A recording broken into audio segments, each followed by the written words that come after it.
Harley, no! Worth it. The best part of Suicide Squad Kill the Justice League after playing it for a few hours is the story, and yes, it certainly seems like you will be killing characters you know and love. Hey, your face always looks so... what? Lots of death happening here. That's also a big part of the problem I have with the entire premise. I can't help but shake that there's no way Rocksteady is going to let any of this stick. Our heroes have done terrible things. There will be a time reversal mechanic or some alternate Earth timeline that comes along and washes away all of the terrible awfulness that happens during the story. From enslaving a child form of Poison Ivy to straight up watching your heroes murder people, there's a lot here to make you feel a bit uncomfortable about the journey you're being taken on. Daphne's hungry. I did it, okay? I put the bloody bomb in her head ages ago! What? And when you pair this disconnect with game mechanics straight out of the likes of Destiny, Anthem, or Marvel's Avengers, I'm left worried about the final product coming together in a way that works. The fun just wasn't there for me. At least, not yet. Let me explain in more detail. The story has its fun moments, yes, and the team banter, at least during the cutscenes, is when Kill the Justice League is at its best. Awesome. Aw, he's so sweet. He's not gonna make it. The cutscenes have clearly been given a lot of love. Meanwhile, the character models look great, the voice acting is on point, and there are a lot of moments where I genuinely laugh thinking this could be enough to carry me through the messy and tired open world missions. While they could reverse time to fix the morality issues at play, chances are that will be difficult given the planned expansions, story additions, and gear chases coming later in the form of free updates. That means we'll be stuck with the terrible things that transpire, and if the name sticks, stuck with a dead Justice League. At one point, the team puts a bomb in the head of Poison Ivy, who just happens to be a child. But hey, they punch Boomerang for putting a bomb in her head. So let's move on from that whole enslaving a child thing.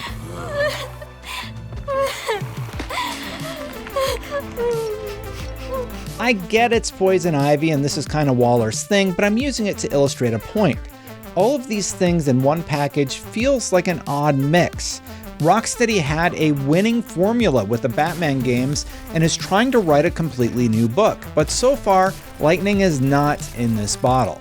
A live service game from Rocksteady is not what I had on my wish list this year. The team is single-handedly responsible for making some of the best combat I have ever experienced.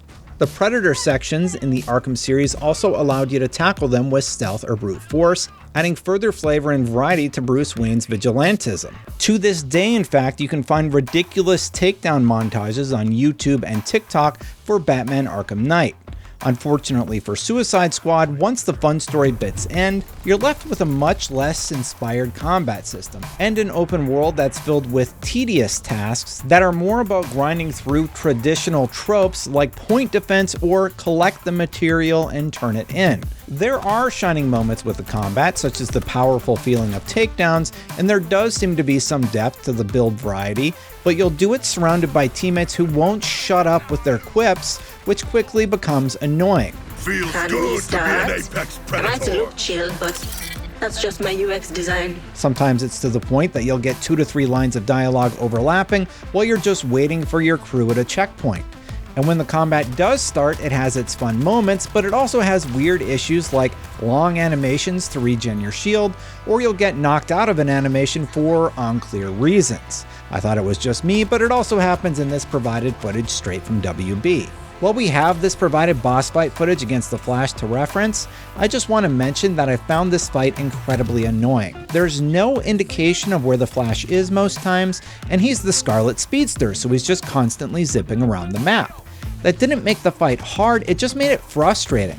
You get a handful of shots on him before he teleports to the next location, so you're just trying to chase him down or catch him standing in one spot long enough to get hits in before he does it all again. I do wish there was a bit of a he's down, get him moment, but unfortunately it seems like that trope wasn't used here. Now, WB also sent over some footage of an experienced Shark player wrecking shop, so I'll include some footage of their gameplay in this video preview to show what it looks like when someone has played for hundreds of hours versus a couple of hours at a preview event.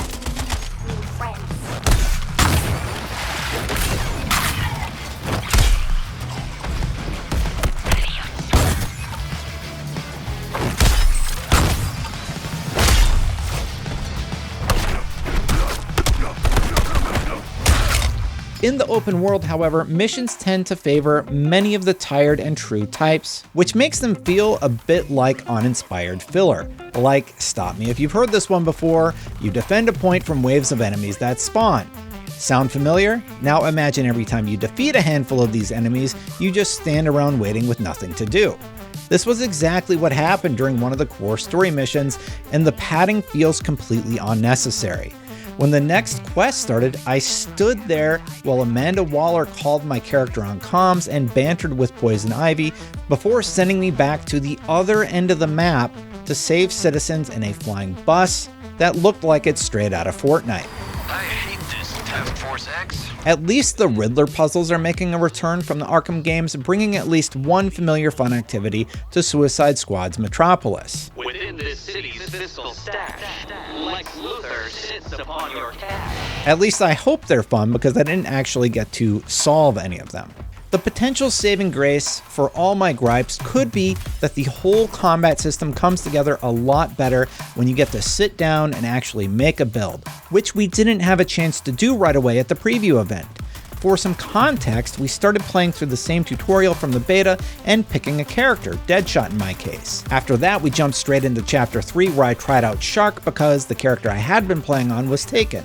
What I didn't realize was that Chapter 3 gives you complete build control, and having played on a different class, it took me a bit of our session to get warmed up to the new movement mechanics Shark has compared to Deadshot.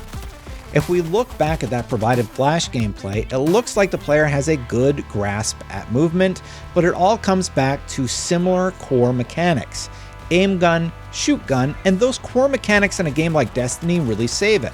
Here, it just feels samey across the board, even with each character's abilities sprinkled in. I didn't really get time to look at my gear stats and throw something together to try out, but I did try a build recommendation from Jack Hackett, production manager at Rocksteady, but again, I didn't really have enough time to get used to how it's supposed to flow together.